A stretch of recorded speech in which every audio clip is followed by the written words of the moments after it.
He was a miserable, greedy, cruel, and stingy person. That's about right. He did not know what generosity meant.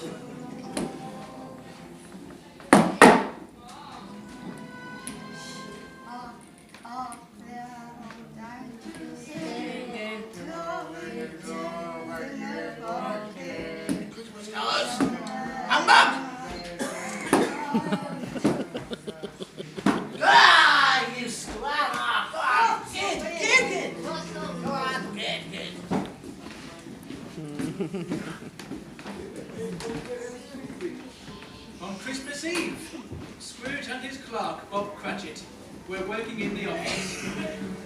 Scrooge, as always, was counting his money, while Bob was counting the minutes to go home to his family.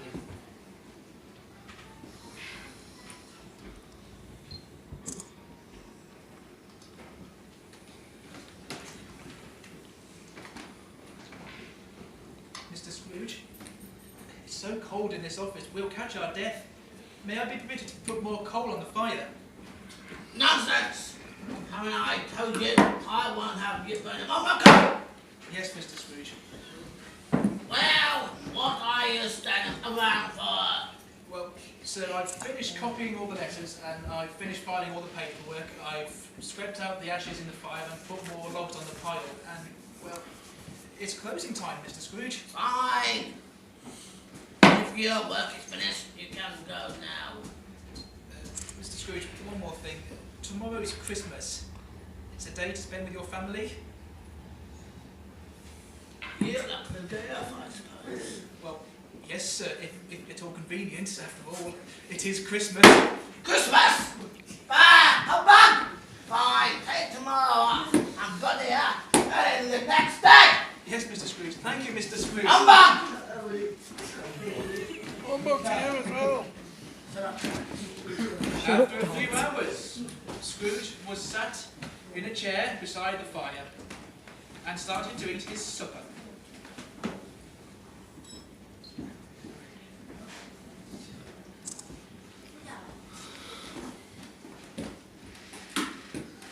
Suddenly, he heard old bells ringing and a strange and loud noise coming from the outside. All of a sudden, the door opened and a ghost flew in.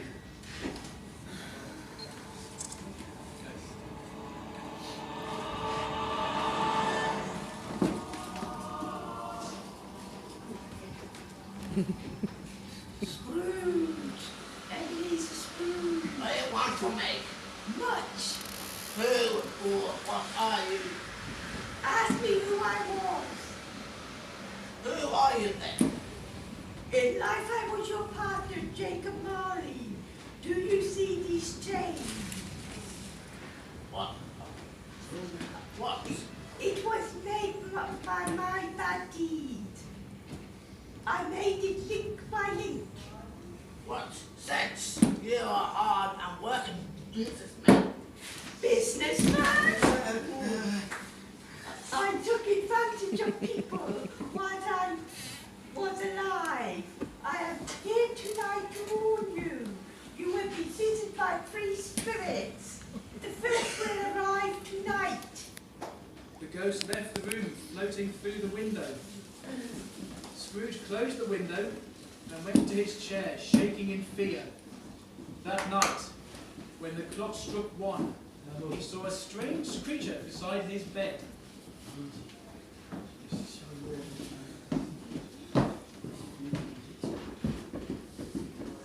Who are you?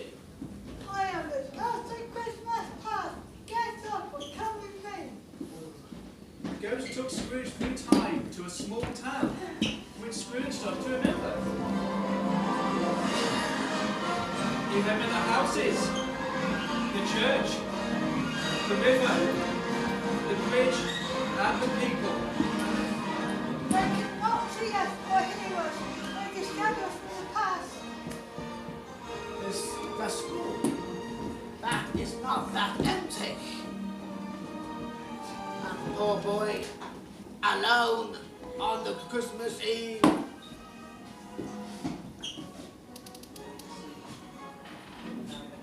Now let's see another Christmas. They then arrive at a house. This house seems familiar. It's old, and this is February. Managed to get It was Christmas Eve at the old Fezziwig warehouse, where Scrooge had worked as a young man. Each Christmas, Mr. Fezziwig hosted the grandest of parties for his employees. Party! Well, no. Probably old team. Probably. Old team, look at it. Starbucks, Starbucks, Starbucks. We have one more song. What time are we running out? I love this music. Well done. I like that. Hello. Yes. And they appeared in a garden. Scrooge was now a young man, who was standing beside a lovely young woman. The woman was crying.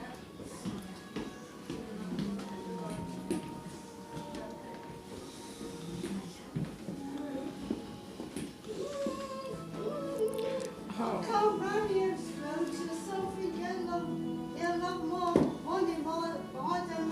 more than anyone else. You love money more than anyone else.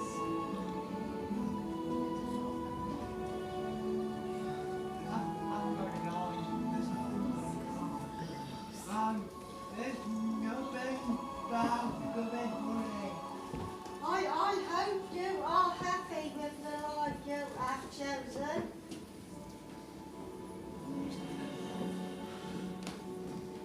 What are you waiting for? Go after her. Don't be afraid. Go after her. Please! Take me home!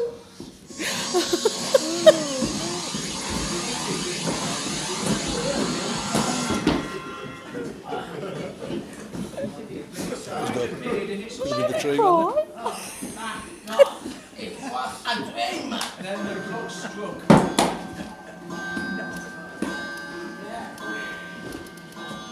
Are you the ghost from the Christmas present? Yes, I am. I am the ghost of Christmas present. Oh, good. I have so much to show you. Grab into my hand. Hurry, we can't be late. Scrooge touched the hem of the spirit's robe. The room vanished, and Scrooge found himself on a busy, snowy street. There were many people shopping for their last-minute gifts. The shops were still open, people were cooking their best meals, and the bells from the church were ringing. Everyone was happy. Everybody's so happy. Yes, it's Christmas. What did you expect? Do you know that is Christmas 25th? Yes, 2 days they can forget all their problems and just enjoy being with their families and enjoy the food on their tables and the many blessings they can receive. The ghost then took Scrooge to Bob Cratchit's house, and there, standing at the door, the ghost proceeded to bless the house. Looking through the window, Scrooge saw Bob Cratchit sitting with his children, 3 boys and 2 girls. They are so. Is this where he lives? Where he lives? Yes, with his salary, this is all he can afford. As Scrooge looked on, Mrs. Cratchit entered the room, carrying a small turkey on a platter.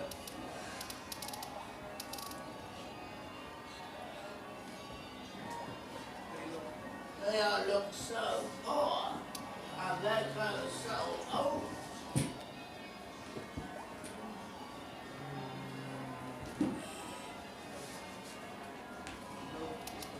Oh, love is all I can feel here. Bob Cratchit lifted the youngest boy from a chair in the corner and carried him to the table. The boy was pale and thin and carried a crutch.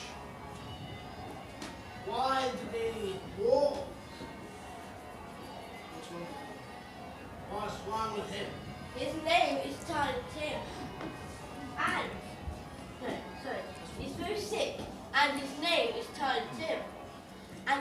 doesn't have enough money for a doctor, so he will die. Die!